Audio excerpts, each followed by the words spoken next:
Coca-Cola spent $4 billion in marketing and lost to Red Bull's $300 million budget. How? Hi everyone. In today's episode, we're going to talk about how Red Bull built a multi-billion-dollar empire with a shoestring budget and a product that was literally labeled the worst-tasting beverage in the world.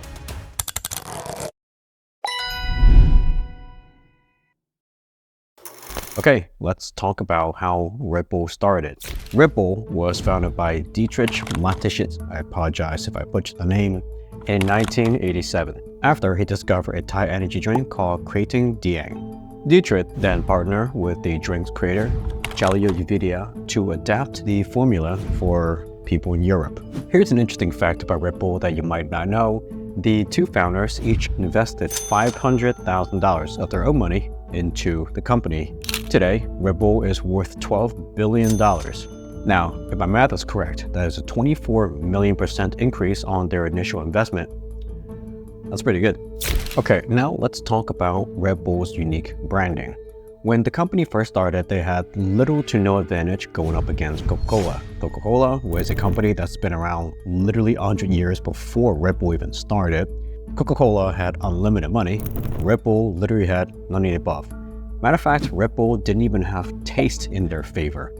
Red Bull actually hired a third party to taste their beverage. Apparently, this job exists for those of you who are wondering.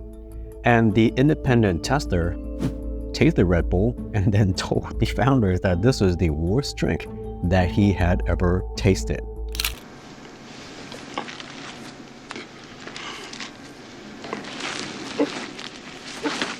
Talk about having absolutely no advantage or no game whatsoever. It's hard to imagine how Red Bull could compete against Coca-Cola or many of the other giants during that time.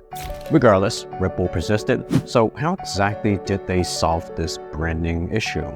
Well, it took a number of years, but basically Red Bull decided, as a beverage company, we don't really have a lot going on for us. But what if we were to associate our drink with something different? What about supernatural powers? What about something supernatural abilities, let's say? How about drinking Red Bull gives you wings? Red Bull gives you wings. So Red Bull became more synonymous with medicine, potion, or just something that enhances your natural abilities rather than being a delicious beverage. This move turned out to be absolutely brilliant as it turned them into a $12 billion company. The early days of Red Bull is anything but glamorous because they had to deploy guerrilla marketing to get the products out there. The founders would go onto school campuses, look for people who looked like they were sleep deprived, and give them free samples of Red Bull. That was how they got the word out. Now let's dive into their marketing strategy. Red Bull's marketing strategy had to be revolutionary because keep in mind, their nearest competitor, Coca-Cola, had 100 years head start and unlimited money. So in order to compete, they had no choice but to innovate and create something unique. Red Bull doesn't sell just a beverage, they sell a lifestyle, a potion, something magical.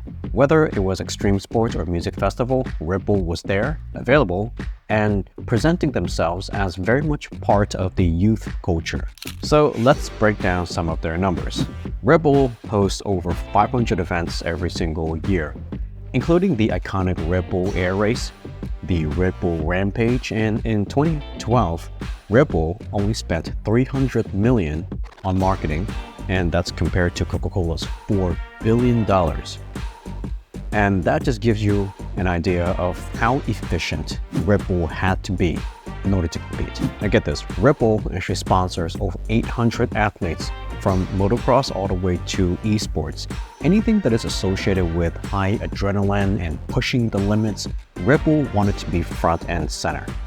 Now here's where Red Bull completely dominated every single competitor in their space, and that is content marketing. Now let me ask you a question. When was the last time you saw a video from Coca-Cola that was not an advertisement? Exactly, can't even tell you. Now the last time you saw a Red Bull video, there's a good chance it's got something to do with diving out of space, right? You see my point? Actually, let's take a look at their YouTube channel. Coca-Cola currently have 4.4 million subscribers. Sounds like a lot, right? Well, if you scroll through their channel, you notice that they don't really make content. They just make ads. A lot of these videos are like 11 seconds, 22 seconds. These aren't content. This is just advertisement. Now, let's head over to Red Bull's YouTube channel. Okay, they got 17.5 million subscribers. I mean, that's literally over 4 times the subscribers than Coca-Cola. But what's interesting is that most of Red Bull's content, they're 18 minutes, 7 minutes, 12 minutes. These are actual engaging and entertaining content that you would actually watch. Some of the videos have 21 million, 15 million, 2.8 million views. That's pretty good, and that's a very different strategy than what Coca-Cola opted to do.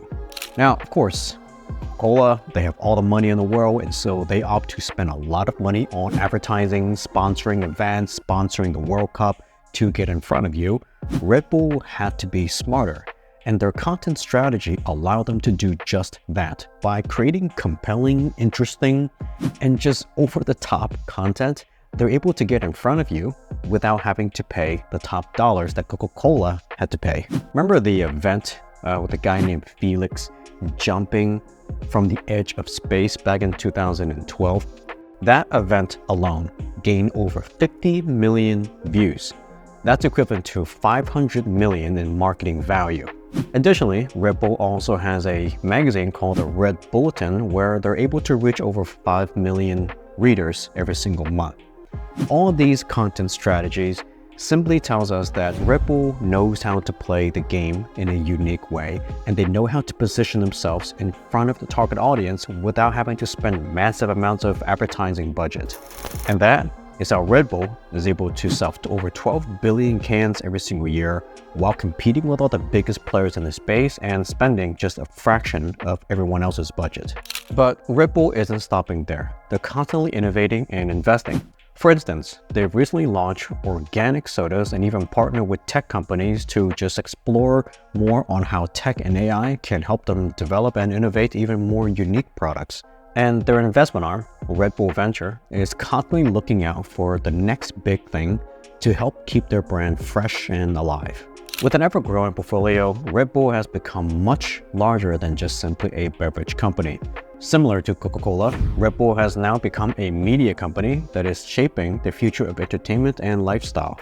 So, there you have it, folks. From humble beginnings to a global powerhouse. The marketing strategy that turned Red Bull into the company that it is today.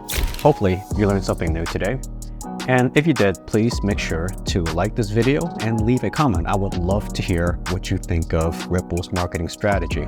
And if I missed something, please also let me know in the comments below.